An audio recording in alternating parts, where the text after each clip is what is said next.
आज हम पढ़ रहे हैं डिफरेंशियल कैलकुलस के बारे में। डिफरेंशियल कैलकुलस को हम शुरू करेंगे कहाँ से? इस टॉपिक से शुरू करेंगे कि ध्रुवीय निर्देशांक होता क्या है, इससे शुरू करेंगे। अभी इससे पहले हम पढ़ चुके हैं किसके बारे में? हम इससे पहले पढ़ चुके हैं किसके बारे में? हम कार्टेशियन कोऑर्डिनेट के बारे में पढ़ चुके हैं, जिसको हम दिखाते हैं x, y से दिखाते हैं। अब इस x, y को ही हमने किससे दिखाया, निरूपित किया है? r, थीटा से निरूपित किया है। x, y कार्तीय निर्देशांक में देते हैं और r, थीटा ध्रुवीय निर्देशांकों में दिखाते हैं। ठीक है, अब बात आती है इनको दिखाएंगे कैसे। जैसे यहाँ पर लिखा है कि ये कोई एक पॉइंट है, इस पॉइंट की जो ओरिजिन से जो डिस्टेंस है वो तो r है, और ये जो ये एक रेखाखंड बनता है, वो रेखाखंड जो ये प्रारंभिक रेखा या x एक्सिस से जो को कोण बनाता है वो थीटा है। ठीक है, अब इस थीटा को बोलते हैं क्या? इसको बोलते हैं वेक्टोरियल एंगल या ध्रुवांतर कोण।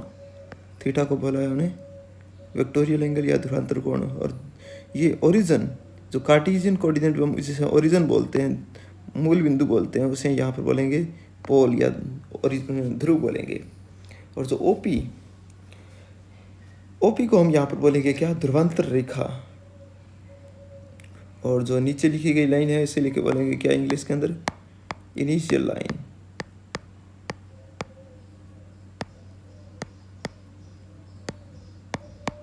ठीक है, अब बात आती है कि इनमें रिलेशन क्या होता है, कार्तीय निर्देशांकों को और ध्रुवीय निर्देशांकों में क्या संबंध होता है, उसके बारे में बात करते हैं। जैसे ये पॉइंट x, y, कार्टेशियन में x, y और पोलर में r, थीटा। तो अब इस r का अगर हम लें हॉरिजॉन्टल कंपोनेंट लें तो ये क्या हो जाएगा? r cos theta. और इसका अगर मैं लूँ किसमें, इसका वर्टिकल कंपोनेंट लूँ तो क्या आ जाएगा? r sin theta.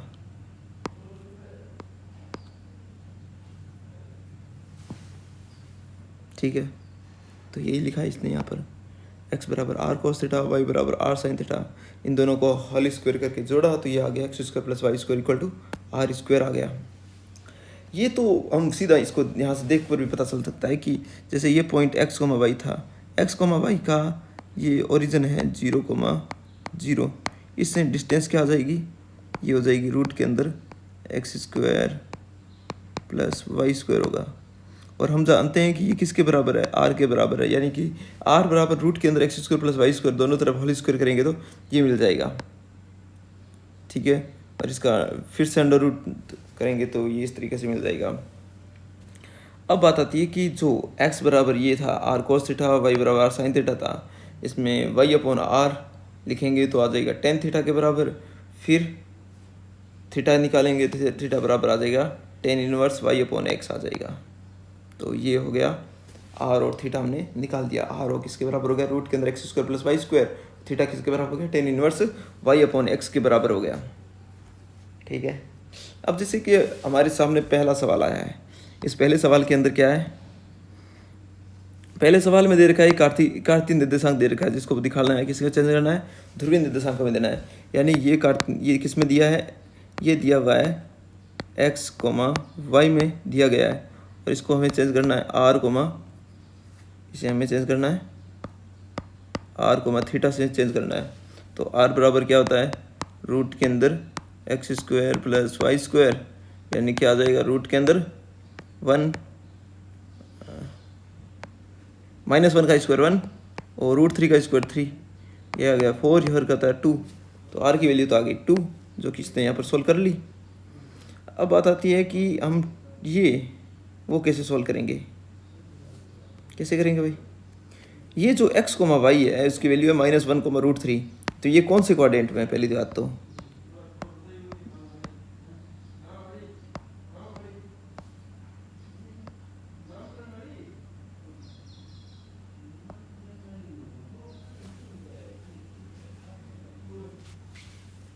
ये हो गया सेकंड कोऑर्डिनेट हो गया।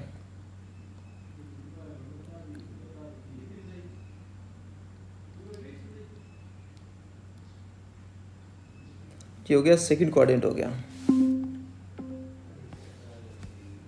अरे ये सीरी क्यों चालू हो गया?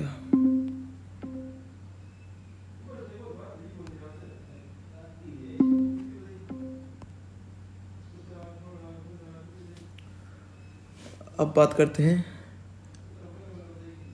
अब देखिए हमें निकालना है थीटा की वैल्यू निकालनी है। थीटा क्या होगा?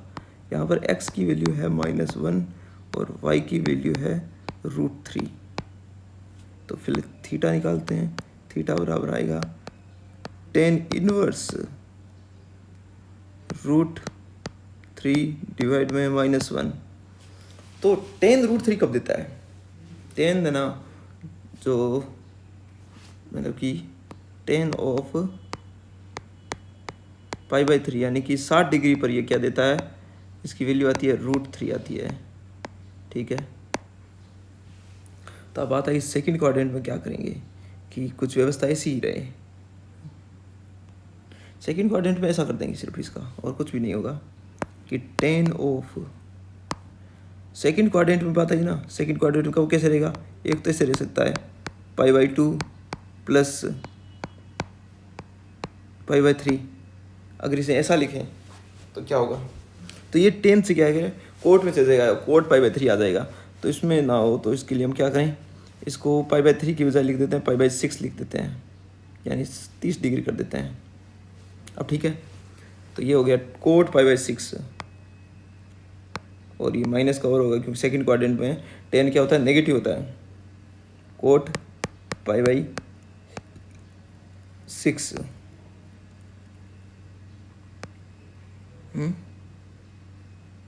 जो कि क्या दे देगा? माइनस का √3 दे देगा। अब क्या करें?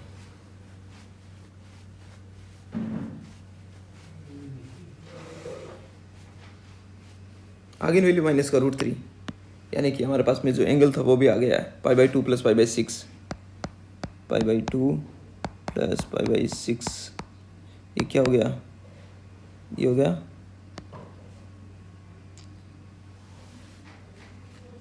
ऊपर नीचे 3 की गुना कर देते हैं तो 3 1 4 4 π/6 यानी कि 2 π/3 जो कि इसने यहाँ निकाला है। अब बात आती है चाप की लंबाई कैसे ज्ञात करते हैं। चाप की लंबाई, चाप की लंबाई मैंने थोड़ी देर पहले वही बताया था, वही चाप की लंबाई वैसे ही करेंगे। इसका चाप की लंबाई वाला काम वैसे ही करते हैं यहाँ।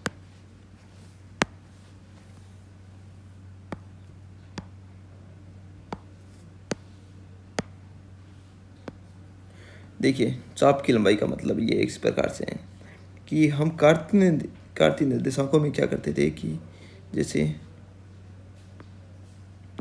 इस तरीके से कोई भी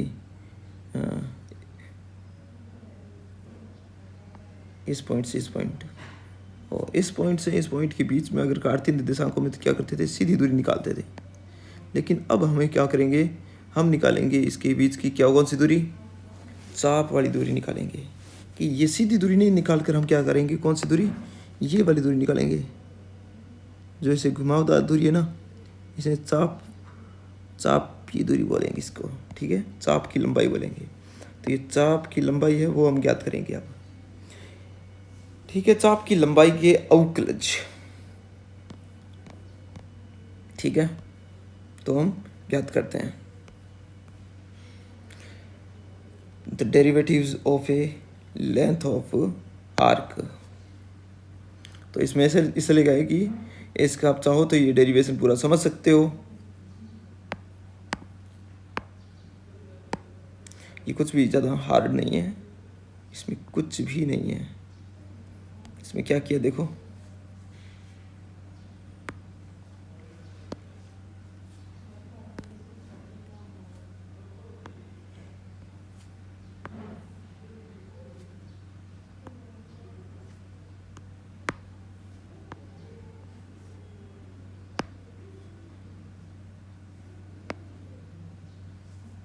ठीक है। अब इसमें क्या है जो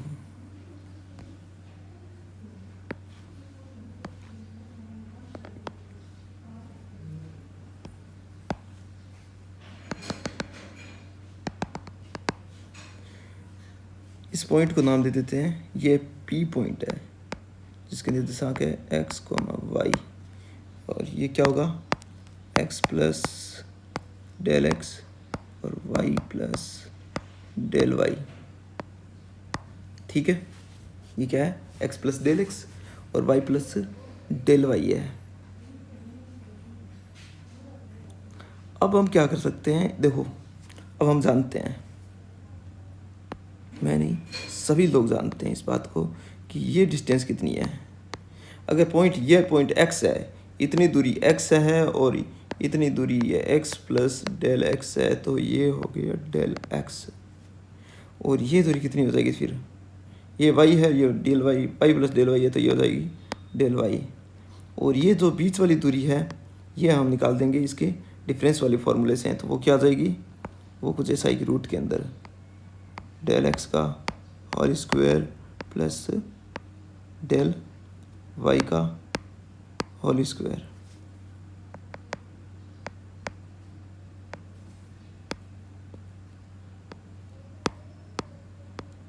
ठीक है, ये इस तरीके से आएगी, ये जो सीधी दूरी है वो आ जाएगी। आगे बात समझ में, अब इस पर काम करते हैं। इसमें लिखा है कि चाप पी क्यू है, इस पॉइंट को मैंने नाम दिया क्यू, ये पी है ही, तो चाप पी क्यू है उसकी, तो उसको हमने लिया है डेल एस है वो लंबाई, उसकी लंबाई है ना, चाप की लंबाई डेल एस है, और जीवा पी क्यू की लंबाई है वो उसको लिख दिया डेल एल लिख दिया, तो इसको तो लिख दिया किसके बराबर, डेल एल के बराबर, चाप वाली लंबाई उसे डेल एस के बराबर। त्रिभुज पी एम क्यू, ये इस पॉइंट को मान लिया एम, तो त्रिभुज पी एम क्यू से del l square is equal to del x square plus del y square, बिल्कुल ये ऐसे होगा। फिर इसमें क्या कर दिया कि दोनों तरफ डेल एक्स से भाग देने पर, डेल एक्स से भाग दिया है तो कुछ ऐसा बना कि del l upon del x का whole square is equal to 1 plus del y upon del x का होल स्क्वायर, इस तरीके से आ जाएगा। अब इसमें क्या किया है कि जो del l upon del x था उसमें डेल एस की मल्टीप्लाई और डिवाइड कर दिया। ठीक है, मल्टीप्लाई और डिवाइड करने के बाद हम जानते हैं, हम क्या जानते हैं, हम ये जानते हैं कि जब बिंदु क्यू बिंदु है एकदम पी के एकदम नज़दीक आ जाएगा तब क्या होगा, तब क्या होगा, जब एकदम नज़दीक आ जाएगा, ये बात की ना, इसको थोड़ा कंक्लूड नहीं किया यहाँ पर कि Q tends to P, Q एकदम P के नज़दीक आ जाएगा तो जो ये डेल L और जो डेल S है वो दोनों बराबर हो जाएंगे, यानी कि इसकी वैल्यू क्या हो जाएगी, 1 हो जाएगी, इसकी 1 हो जाएगी तो सिर्फ ये बचेगा। ठीक है, और लिमिट ये जो एकदम नज़दीक आ जाएगा तो डेल x है वो 0 की तरफ जाएगा, फिर उस टाइम ये 0 की तरफ जाएगा तो इसे लिखेंगे क्या, d s upon d x का होल स्क्वायर लिखेंगे। फिर इसे limit q tends to p, ठीक है, इसको लिखेंगे d s upon d x का होल स्क्वायर, इधर लिखेंगे del y upon del x को लिखेंगे d y upon d x, तो ये लिख दिया d s upon d x का whole square 1 plus d y upon d x का स्क्वायर। इसको मैं क्लास में और ध्यान से समझा दूंगा कि इसे डेल से डी कब कैसे लिखा है। जब ये डेल एक्स टेंस टू 0 लिखते हैं तो फिर क्या करते हैं कि जो del y upon del x है ना, इसको लिख देते हैं d y upon d x लिख देते हैं। ठीक है, तो यहाँ से आ जाएगा del s upon del x की वैल्यू क्या आ जाएगी, उसकी वैल्यू आ जाएगी क्या, del s upon del x की वैल्यू आ जाएगी रूट के अंदर 1 plus d y upon d x का होल स्क्वायर। अब इसी से ही अगर हमें दे दिया जाए चाप के इन्हीं सभी पॉइंट्स का वैल्यू दे दीजिए कि कोई पॉइंट दे दिया x1, y1 से x2, y2 इसके बीच, तो क्या आ जाएगा,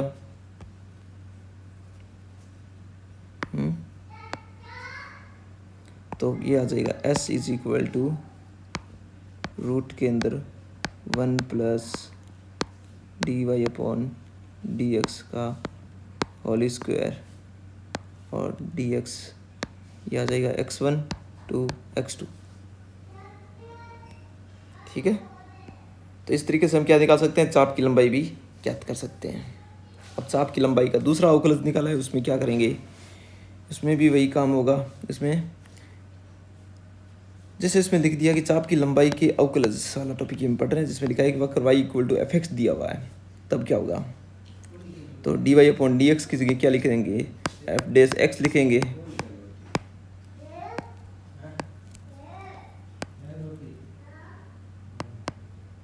d y upon d x की जगह क्या लिखेंगे, एफ डेस एक्स लिखेंगे। और उसका उल्टा क्या हो सकता है, d s upon d y को क्या लिखेंगे, रूट के अंदर 1 plus d x upon d y का होल स्क्वायर लिखेंगे। अगर हमारे सामने अगर इस तरीके से x और y को t का फंक्शन दे दिया जाए तो क्या करेंगे, तो हम क्या लिखेंगे, हम थोड़ा पीछे जाएंगे और वहीं से शुरू करेंगे इसे। देखिए इसके लिए ये फॉर्मूला बन जाएगा, ये वाला फॉर्मूला बन जाएगा तब। अब यहाँ पर लिखा है कि जब r equal to f theta हो तब कैसा फॉर्मूला बनेगा, तब ये फॉर्मूला बनेगा। क्या फॉर्मूला बनेगा, d s upon d theta is equal to d r upon,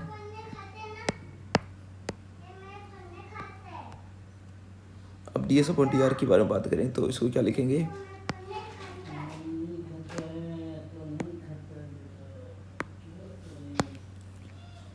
ये हो गया D s upon d are को क्या लिखेंगे, ये हो गया D s upon d theta और ये हो गया D s upon d theta D r. तो इसको पता है कि आप कैसे लिखेंगे, इसको याद कैसे रखेंगे, बात तो ये है ना, आप सभी बच्चे इसे कैसे याद रखेंगे, मैं आपको कुछ तरीके बता देता हूँ। इसको आप ऐसे याद रख सकते हैं,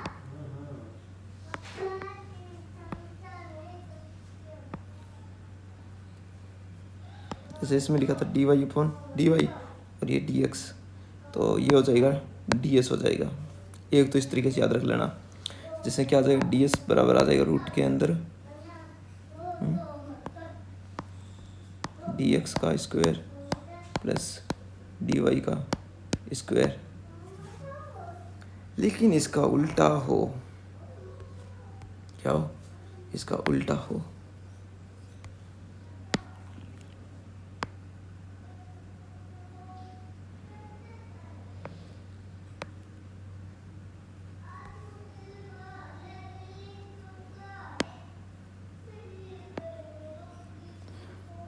ठीक है। अब भाई बात आई आर थीटा में क्या लिखेंगे इसको,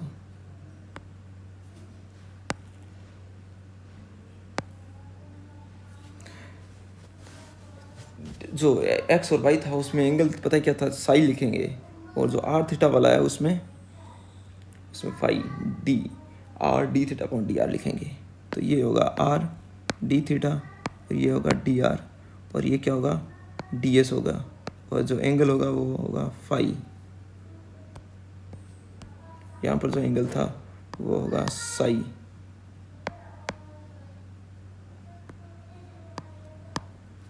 क्या एंगल होगा, साई होगा,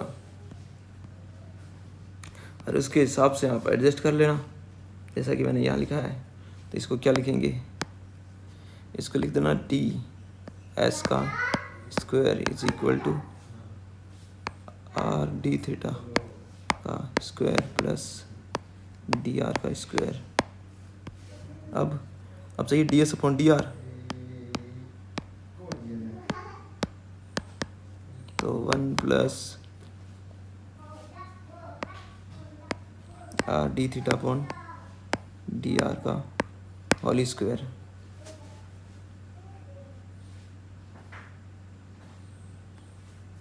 ठीक है, अगर हमें क्या करना हो, क्या निकालना हो,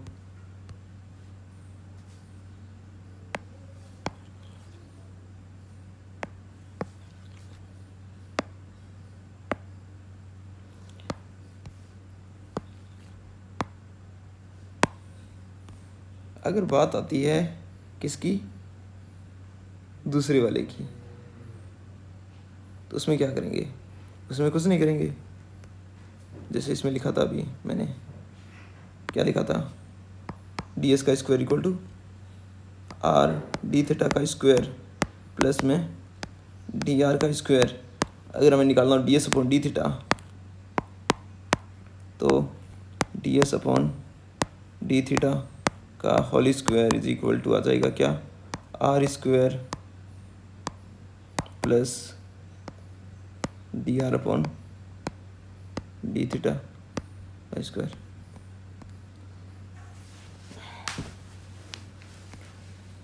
अब बात आती है कि आर बराबर क्या होगा। आर बराबर क्या होगा, इसको हम क्या लिखेंगे। आर बराबर ये दिया हुआ हो तो d s upon d theta को कैसे निकालेंगे। तो d s upon d theta अभी निकाला था हमने। D s upon d theta को क्या लिखा था, इसको लिखा था, इसका होल स्क्वायर को हमने लिखा था आर स्क्वायर प्लस में d r upon d theta का होल स्क्वायर। बस है गई वैल्यू इसकी। अब ये याद नहीं रहे तो इसके लिए मैं एक और तरीका बता देता हूँ, फिर से वही वाला। पता क्या करना है, वो बनाना है ये वाला। वैसे ये एंगल वाला भी साथ साथ याद कर लो। आर थीटा फाई के अंदर एंगल होता है वो फाई होता है, ये आर और थीटा के अंदर। तो ये आर थीटा वाले में ये जो ट्रायंगल होता है, समकोण त्रिभुज होता है, उसमें कैसे बनाते हैं, आर डी थीटा, उसको लिखते हैं डी आर और इसको लिखते हैं डी एस। तो इसकी हेल्प से ये बन जाएगा। फिर क्या करना है, ये सोल्व कर लेना है। मैं थोड़ा आपको बता देता हूँ क्या करना, कैसे सवाल को शुरू कैसे करना है। अगर ये दे रखा है ना, ये दे रखा है, तो इसका क्या करेंगे, और हमें D s upon d theta निकालना है। तो हमें फॉर्मूला पता चल ही गया, क्या था इसका फॉर्मूला था, क्या, रूट के अंदर आर स्क्वायर प्लस क्या था, D r upon d theta क्या होल स्क्वायर। ठीक है,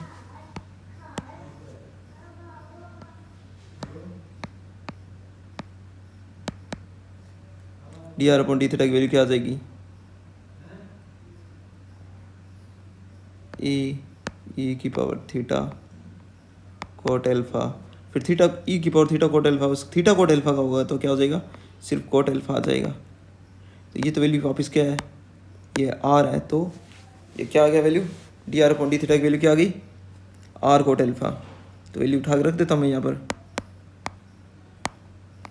ये आर स्क्वायर प्लस में r square cot square alpha, r square common लेंगे तो आर बाहर आ जाएगा, 1 प्लस कोट स्क्वायर एल्फा क्या हो जाएगा, कोसेक स्क्वायर एल्फा, यानी कि कोसेक एल्फा हो जाएगा, आर कोसेक एल्फा। ये हो गया जो कि D s upon d theta है।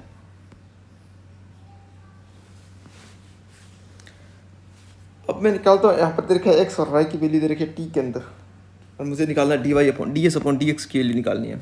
तो d x upon d x की वैल्यू कैसे निकालेंगे, इसके लिए भी एक मैंने वो ये याद नहीं रहेगा इसका फॉर्मूला क्या है, तो उसके लिए ट्राइंगल का बताया था मैंने, वो ट्राइंगल याद रखना। क्या था ट्राइंगल, ट्राइंगल ऐसा था, इसके अंदर एंगल होगा तो होगा साई, यहाँ पर डी एक्स, ये डी वाई और ये डी एस। तो क्या हो जाएगा, डी एस का whole square is equal to d x square plus में डी वाई स्क्वायर। बस अब क्या करना, अपनी ज़रूरत के हिसाब से, जैसे D s upon d x निकालना है तो पूरी समीकरण में डी एक्स स्क्वायर से भाग दे देंगे तो क्या बन जाएगा, d s upon d x का whole square is equal to 1 plus d y upon d x का होल स्क्वायर आ जाएगा। बस इसी तरीके से इसको काम में लेना है।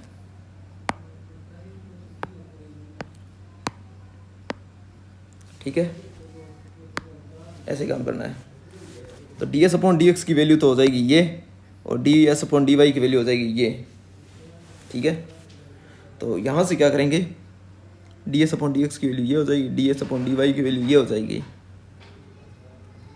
अब हम क्या करेंगे, d y upon d x की वैल्यू कैसे निकालेंगे, तो एक्स का टी के सापेक्ष कर देते हैं और वाई का भी हम टी के सापेक्ष कर देंगे डिफरेंशिएशन, फिर दोनों का एक दूसरे से डिवाइड कर देंगे तो हो जाएगा, यहाँ से निकल जाएगी वैल्यू। जैसे डी एक्स बराबर क्या आ जाएगा, ये आ जाएगा a of sine t d t, और डी वाई बराबर क्या आ जाएगा, डी वाई बराबर आ जाएगा a of 1 plus cos t of d T.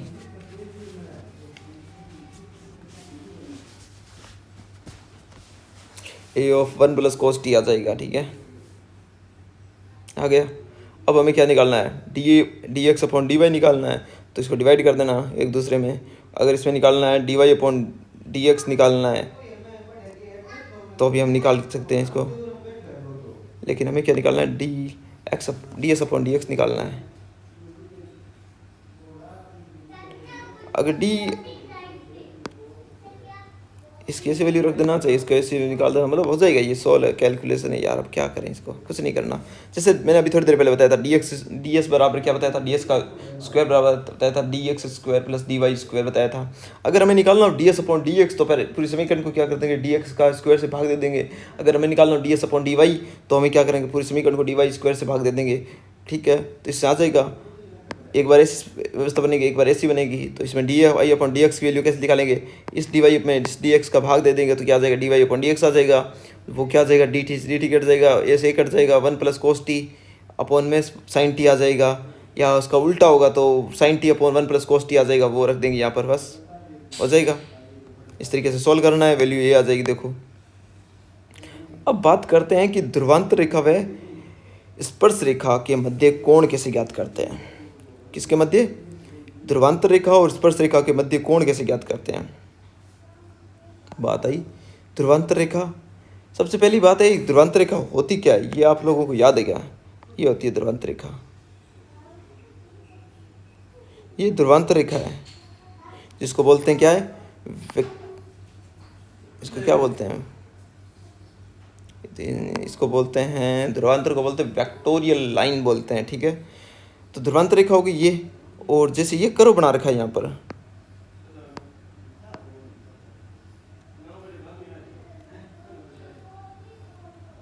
ये हो गया, ये है हमारा कर्व। इस कर्व से, कर्व के पॉइंट पी, कर्व का कोई ये जो पॉइंट पी है, इस पॉइंट पी के बारे में बात हो रही है कि इस स्पर्श रेखा निकालेंगे, खींचेंगे। तो ये स्पर्श रेखा ये होगी,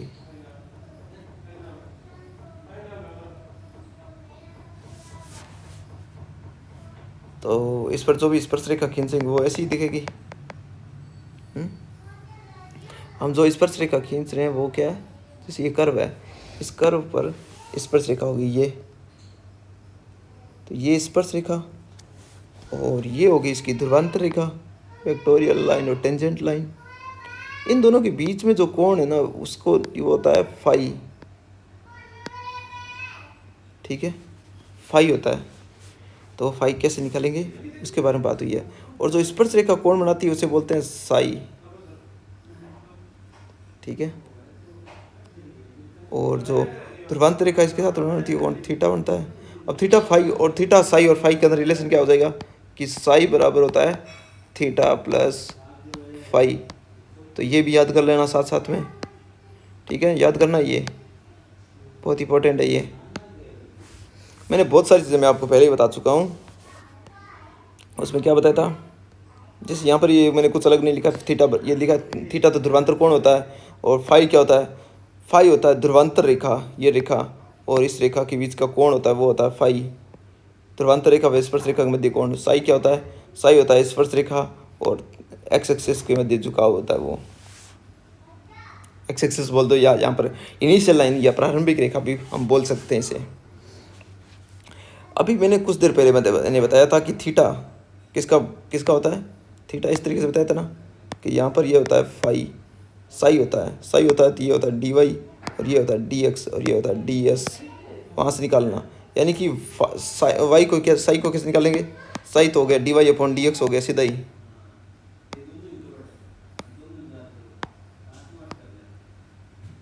ठीक है, ये हो जाएगा d y upon d x हो जाएगा। और अगर हम बात करें उसकी, जो थोड़ी देर पहले मैंने वो भी बताया था आपको, क्या बताया था?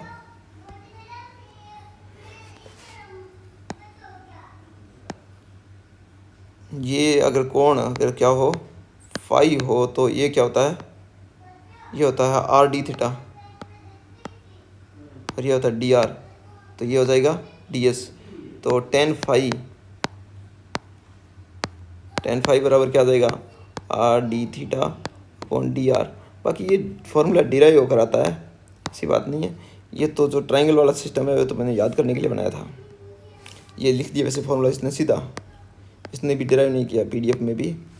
तो ये निकाल दिया क्या? टेन फाई बराबर आ गया r d theta upon d r आ गया।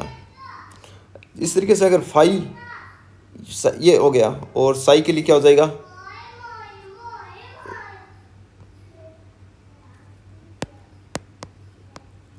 टेन साई बराबर हो जाएगा d y upon d x हो जाएगा।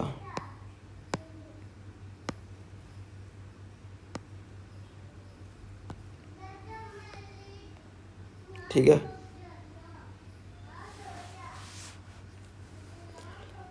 वक्र r बराबर a of 1 minus cos theta के किसी बिंदु पर, ये वक्र है, वक्र ए आर बराबर a of 1 minus cos theta के किसी बिंदु पर ध्रुवांतर रेखा व स्पर्श रेखा के मध्य का कोण ज्ञात करना है। या यहाँ पर नीचे एक और बात लिखी है कि ध्रुवांतर रेखा या वक्र के ध्रुवांतर रेखा और वक्र के मध्य कोण या ध्रुवांतर रेखा वक्र को किस कोण पर काटती है। मतलब ये सब बातें एक ही है कि ध्रुवांतर रेखा वक्र को किस कोण पर काटती है।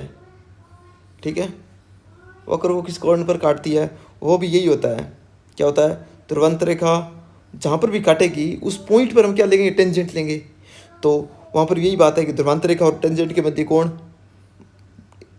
वेक्टोरियल लाइन और टेंजेंट के बीच में एंगल हो जाएगा।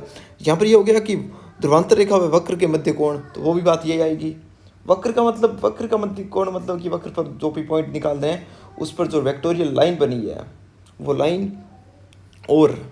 लाइन और कौन सी बात है, और उस पॉइंट पर टेंजेंट खींचेंगे उसके मध्य कोण। तो ये सभी वही एक ही बात है। तो ये हमें दे रखा है आर बराबर दे रखा है ए ऑफ 1 माइनस कोस थीटा दे रखा है, इससे निकालना है। तो ये निकाला इसने आर बराबर a of 1 minus cos theta, इसमें लोग लिया, बाकी लोग नहीं लोगे तो भी कोई दिक्कत वाली बात नहीं है, मैं बिना लोग ही करता हूँ। चलो, तो क्या हो जाएगा? D r upon d theta क्या हो जाएगा? ए ऑफ साइन थीटा हो जाएगा बस। और निकालना क्या है? मुझे निकालना है टेन फाई। तो मुझे पता है टेन फाई बराबर होता है are d theta upon d are होता है। तो आर की वैल्यू क्या है? ए ऑफ 1 माइनस कोस थीटा, और अब D r upon d theta की वैल्यू यहाँ से रख देते हैं ए ऑफ साइन थीटा। बस हो गया, काम हो गया कंप्लीट। अब इसको अब चाहो तो इसको हाफ एंगल में फॉर्मूले को तोड़ सकते हैं। तो 1 माइनस कॉस थीटा की वैल्यू क्या लिख देंगे इसको? 1 माइनस कोस थीटा को क्या लिखेंगे?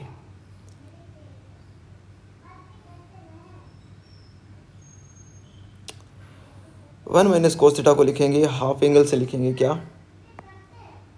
1 minus 2 times of sine square theta by 2 divide में ए से ए कैंसिल हो गया, नीचे आएगा 2 times of sine theta by 2 cos theta by 2।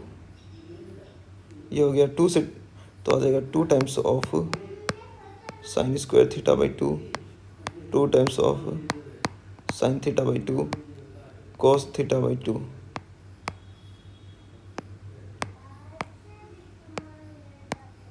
तो ये आ जाएगा tan theta by 2। Tan theta बराबर 2 क्या आ जाएगा? किसके बराबर? टेन फाई के बराबर आ जाएगा। यानी कि फाइव किसके बराबर आ गया? थीटा बाई 2 के बराबर आ गया। बस इस तरीके से हो जाएगा ये सवाल। अब अगला सवाल है, इसमें क्या है? अब कितने पेज बच गए? 7 पेज हुए अभी तक, तो 22 पेज है अभी बचे हुए। अब इसमें क्या लिखा हुआ है? इसमें लिखा है एल बराबर एल अपॉन आर बराबर 1 प्लस कोस थीटा। अब इसमें भी फाई ज्ञात करना है, यानी कि टेन फाई बराबर क्या होता है? Are d theta upon d r. तो इसमें भी यही काम करना है। इसमें निकाल दो पहले तो D r upon d theta निकाल दो। ठीक है, D theta upon d are निकालो, जो भी निकालना चाहो निकाल दो। डिफ्रेंसिएशन किसी के सापेक्ष करना है, किसी का भी करना चाहो तो कर लो, और जो भी आए उसकी वैल्यू यहाँ रखो और हो जाएगा सवाल। इसे आप खुद करना। ये भी सवाल इजी सवाल है, इसको इसने क्या किया है कि थोड़ा ये लॉग लेकर थोड़ा इजी करने की कोशिश, इजी बना लिया। इससे क्या है कि ये जो m r⁻n-1 ये थोड़ा सा इजी हो गया सवाल, और बाकी कोई फ़र्क नहीं पड़ेगा इसमें भी। इसमें आ गया थीटा की वैल्यू क्या आ जाएगी, π/2 प्लस m थीटा आ जाएगी। ठीक है, अब हम आगे चलते हैं, और ये रहा एक और सवाल जिसमें लिखा है r बराबर लिखा है a of e⁻θ coat alpha, इसमें भी फाई ज्ञात करना है। सेम टू सेम यही सवाल है। अब चलते हैं ध्रुवीय वक्रों के मध्य कोण क्या होता है। दो ध्रुवीय वक्र एक दूसरे को काटते हैं तो उनके मध्य कोण क्या होता है। जैसे बात करें इस तरीके से, दो वक्र है वो एक दूसरे को काट रहे हैं तो इनके मध्य कोण क्या होगा। देखो इस पॉइंट पर, इस जो नीचे वाला वक्र है इस वक्र पर ये होगी, और इस वक्र पर क्या होगा, टेंजेंट लाइन।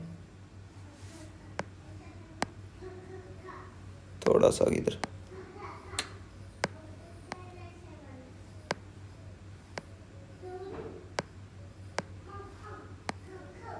ठीक है। अब ठीक है, तो इसके तो होगी क्या, जो ये नीचे वाला घुमावदार वक्र है,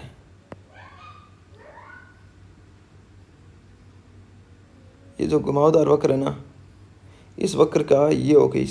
और मान लिया मैंने कि ये वक्र क्या था, y = f1x है, और ये हो जाएगा जो ये दूसरा वाला वक्र y = f2x। ठीक है, अब हमें निकालना है कि इन दोनों वक्रों के मध्य कोण ज्ञात करना है। हम कार्टेशियन में बात कर लें, फिर पोलर में वही बात करेंगे। कैसे करेंगे, पहली बात तो कि इन दोनों को बराबर रख के हम क्या निकालेंगे, x की वैल्यू निकालेंगे। इससे क्या आ जाएगा, ये पॉइंट आ जाएगा x, y, जो भी पॉइंट होगा, कटान बिंदु आ जाएगा ये यहाँ पर, जो ये यहाँ पर पॉइंट है ना जहाँ पर ये दोनों इंटरसेक्ट कर रहे हैं वो पॉइंट आ जाएगा। वो आने के बाद में हम क्या करेंगे, इन दोनों का डिफ्रेंशिएशन करेंगे। इसका डिफ्रेंशिएशन करेंगे तो इस लाइन की स्लोप आ जाएगी। इसका मैं dy/dx निकालूंगा तो ये आएगा f' आएगा। फिर ये पॉइंट रखेंगे, मैंने मान लेता हूँ कि h, k है ये पॉइंट, तो ये आ जाएगा f'(h). तो f'(h) इसकी स्लोप हो जाएगी, और इसी तरीके से इसकी क्या हो जाएगी, f1h की, और ये हो जाएगी f2'h की, इसकी स्लोप हो जाएगी। तो ये दोनों की ढाल आ गई। हमें पता है कि हम जानते हैं कि ढाल क्या होता है, किसके बराबर होता है। मैं इसको नाम दे देता हूँ कि f1'h है ना, वो किसके बराबर है, वो है पहली ढाल है m1 है, उसको मैंने नाम दे दिया tan थीटा, मैं मान लेता हूँ इसको। ठीक है, इसको नाम क्या दे देता हूँ, tan θ1। और इसी तरीके से m2 बराबर क्या हो जाएगा, f2h। उस वो मतलब मैं अपनी तरफ से, ये इधर वाला नाम है ना ये, और ये अपनी तरफ से दे रहा हूँ कि m1 और m2 मान ली। और ढाल को वैसे क्या लिखते हैं, tan θ1 और tan θ2, ऐसे इसी तरीके से लिखते हैं ना। बस तो यही काम में लेंगे। अब इसको क्या करेंगे, हम जानते हैं कि जैसे मुझे इन दोनों के स्लोप का मतलब जो ढाल है, इन दोनों के बीच की ढाल मतलब कोण कितना होगा, तो वो कैसे निकालेंगे कि tan ऑफ θ2 - θ1। और इसका क्या फार्मूला हो जाएगा, इसका फार्मूला हो जाएगा tan θ2 - tan θ1 डिवाइड में 1 प्लस tan θ2 tan θ1। अब इसकी वैल्यू लिखेंगे तो क्या आ जाएगी, f1' नहीं f2' माइनस f1' डिवाइड में 1 प्लस f1' f2'। इस तरीके से इसकी वैल्यू लिख देंगे। ठीक है, यही काम करना है, ये कार्टेशियन में काम करते हैं। तो आप सभी बच्चों को क्या करना चाहिए, क्या होना चाहिए, इसके बारे में इल्म होना चाहिए, जानकारी होनी चाहिए कि कैसे लिखते हैं।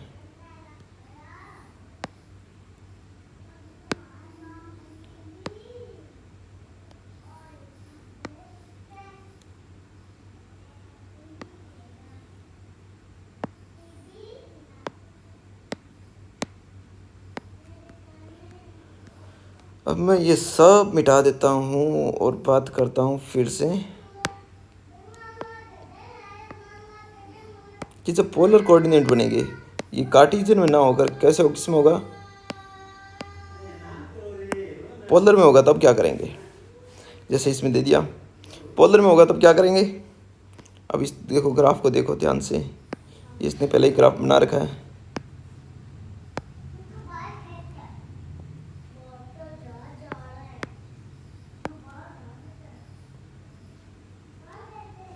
अरे यार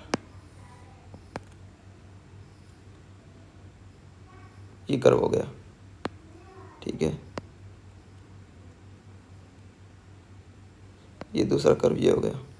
अब जो पहला कर्व है उसके साथ में स्पर्शरेखा खींचेंगे, ये देखो खींच दी मैंने, ये देखो इस टेंजेंट लाइन खींच दी, और जो दूसरा कर्व है उसके साथ में भी खींचेंगे, ठीक है।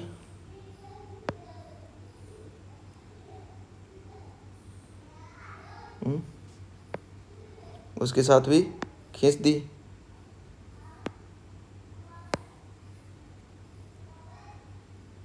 पहले के साथ में जो टेंजेंट लाइन खींची और जो वेक्टोरियल एंगल ये है, वेक्टोरियल लाइन है, उसके साथ में जो कोण बना रहा है, ये देखो ये रहा कोण, ठीक है, ये कोण बनाया और इसको मैंने नाम दे दिया क्या, θ1 φ1 सॉरी।